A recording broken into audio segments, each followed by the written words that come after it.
Qumran, Israel, 1947.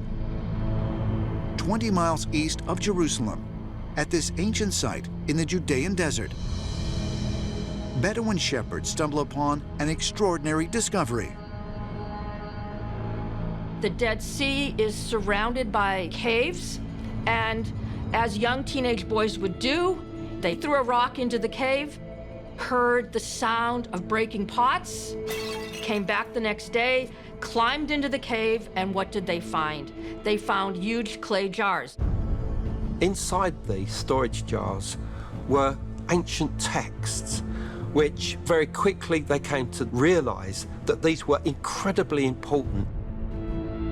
In these scrolls, we find biblical manuscripts, copies of the Bible that are 1,000 years older than any previously known copy of the Bible, as well as a treasure trove of documents that we had never seen before. Archaeologists were surprised to find that whoever collected the Dead Sea Scrolls considered the Book of Enoch to be of vital importance, preserving 11 different manuscripts, including versions never seen in modern times. Also found were fragments of another work attributed to Enoch, the Book of Giants. Some parts of this text included in the Dead Sea Scrolls had been lost for centuries.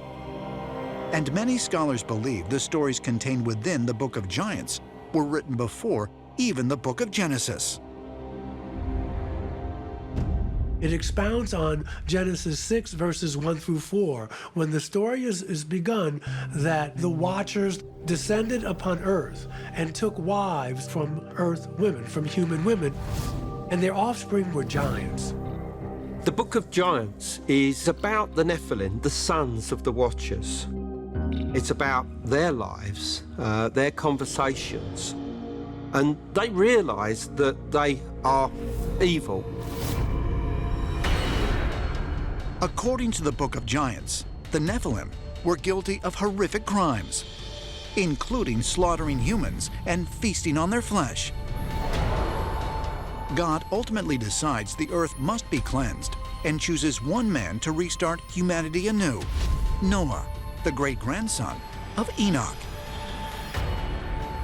In the Bible, Noah, the son of a shepherd named Lamech, and his wife Betnos, was chosen by God because of his blameless piety. But when the Dead Sea Scrolls were discovered, religious scholars were shocked to find a much different and potentially older version of the story of Noah. The Lamech scroll documents that Noah became the chosen one before he was born, and his father was not Lamech.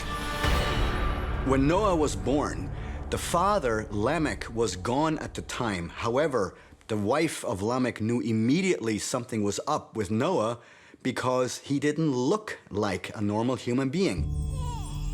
He is described as having skin so white it was radiant.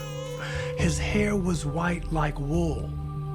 His father, Lamech, says he has the ways of the Watchers. When he blinked, his eyes lit up the whole house. This does not sound like a human being. The boy looked completely different than Lamech's other children. And Lamech said to his wife, Batenosh, this can't be my son, because I was away too long. You know, it doesn't fit with the 9 months. And Lamech goes for advice to his father, who was the biblical Methuselah. Methuselah goes to his father, which is Enoch. Enoch says, the guardians of the sky have inseminated Batenosh without touching her sexually. He should accept this boy as his own and should give him the name of Noah, because the guardians of the sky have decided Noah is the father of the coming generation. So in that case, proven in the Dead Sea Scrolls, we know for sure there was an artificial insemination.